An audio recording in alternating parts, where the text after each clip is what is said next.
Beyoncé has made history by becoming the most nominated artist of all time at the Grammy Awards, overtaking her husband, Jay-Z. The couple were tied on 88 nominations each, but Beyoncé has now pulled ahead after recognition for her latest album, Cowboy Carter. She picked up her 89th nomination for the song Bodyguard.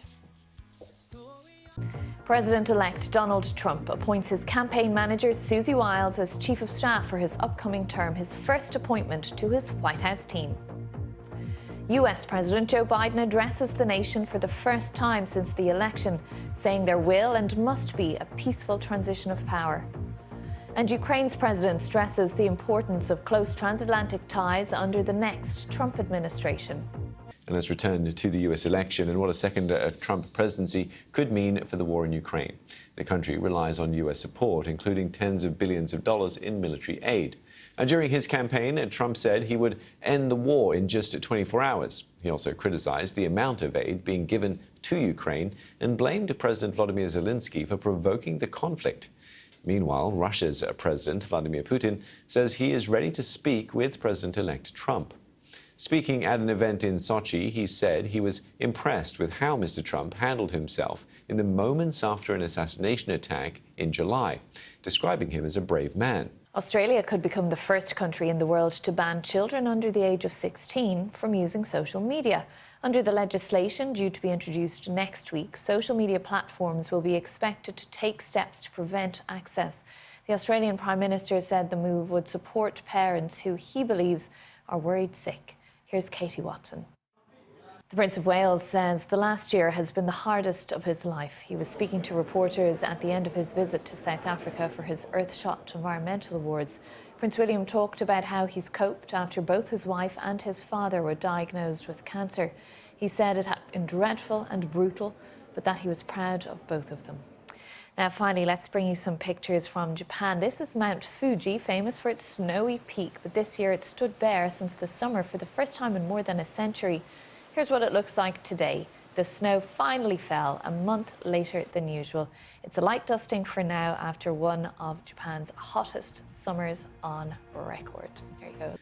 Australian breakdancer Rachel Gunn says she will retire from competition after her performance at the 2024 Paris Olympics was ridiculed on social media. The athlete, also known as Ray Gunn, failed to get on the scoreboard in all three of her competition rounds in August. Her unorthodox moves included the sprinkler and kangaroo hop. Our headlines today. Donald Trump begins to appoint his top team for his second stint in the White House, as President Joe Biden promises a peaceful transfer of power. Prince William says he's had the hardest year of his life following his father and his wife having cancer treatment. 3 people have been charged in connection with the death of One Direction star Liam Payne. The under-threat Liverpool baby hospice Zoe's Place has 24 hours to meet its fundraising target.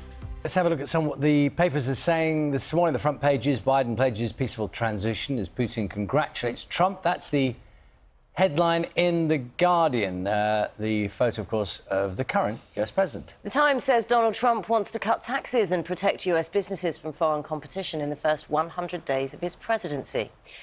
It's been brutal, the Prince of Wales is quoted as saying in the headline on the Daily Mirror, as he reflects on the year his wife, Catherine, the Princess of Wales, and his father, the King, were both diagnosed with cancer. And that story also in the Daily Express. William talking about the hardest year of his life, describing the royal family's health challenges as brutal.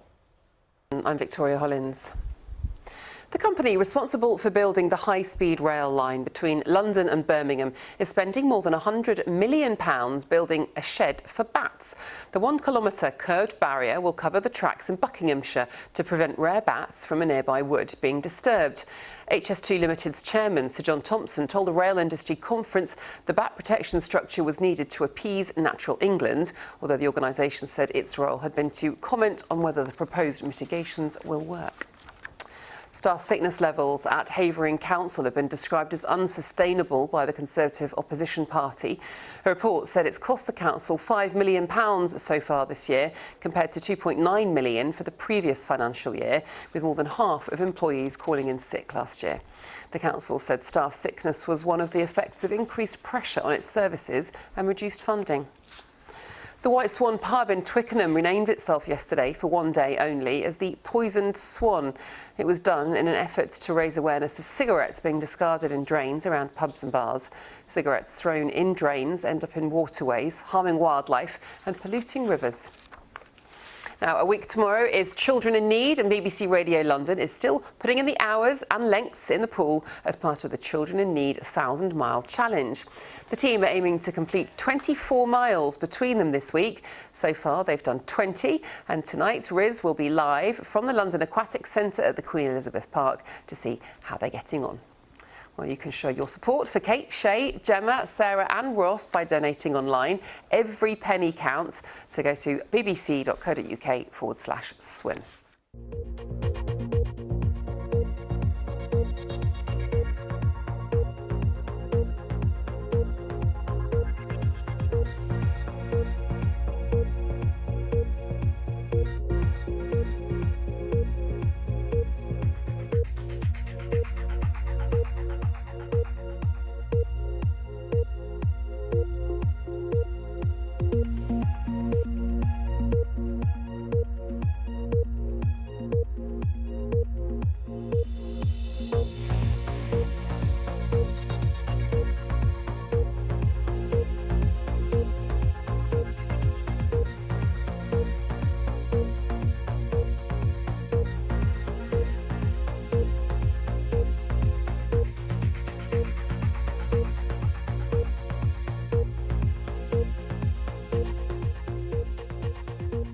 Arrests in Amsterdam after a night of violence. The city's mayor called it an explosion of anti-Semitism.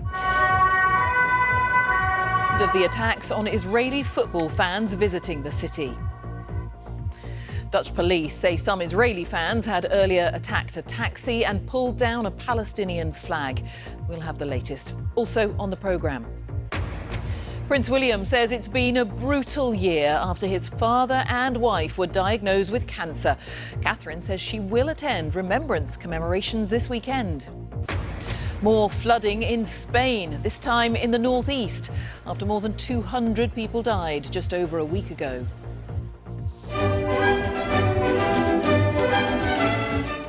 And June Spencer, who played Peggy in The Archers for nearly 70 years, has died at the age of 105. On BBC London, taken to court by a train company for ticking the wrong box for her rail card. The commuter says the system is outrageous and needs reform. Still to come on the programme, have the makers of powdered baby milk got the wrong pricing formula? A father and daughter who survived the Manchester Arena bombing have been awarded £45,000 in damages from a man who claimed the attack was staged. Martin Hibbert was paralysed from the waist down by the attack. His daughter Eve, who was 14 at the time, suffered brain damage. They sued Richard Hall for harassment after he published videos and a book claiming the attack was a government hoax and that the pair were what he called crisis actors. The former England cricketer Lord Botham has survived a fall into a crocodile-infested river during a fishing trip in Australia's Northern Territory. Lord Botham, wearing the white T-shirt, was rescued by Merv Hughes, his Ashes rival, who's been a friend since they played against each other in the 1980s.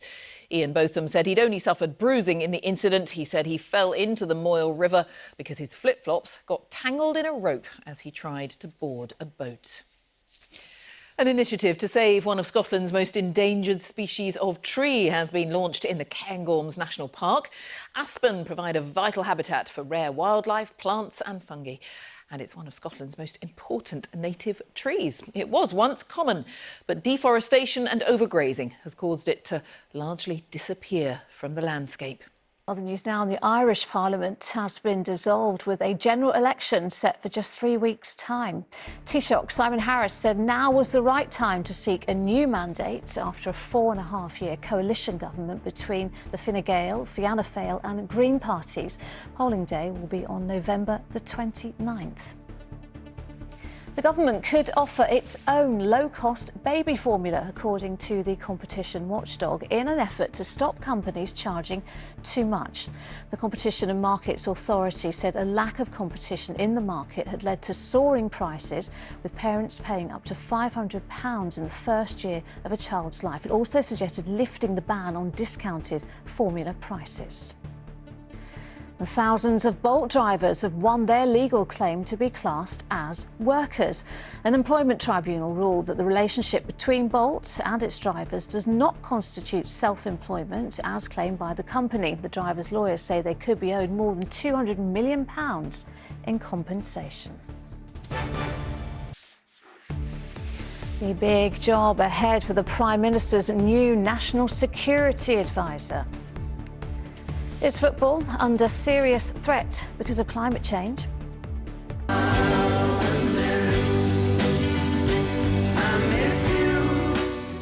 The Grammy nominations for the Beatles.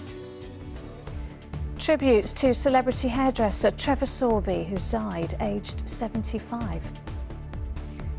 Tears of joy after an extraordinary fundraising effort saved a children's hospice in Liverpool.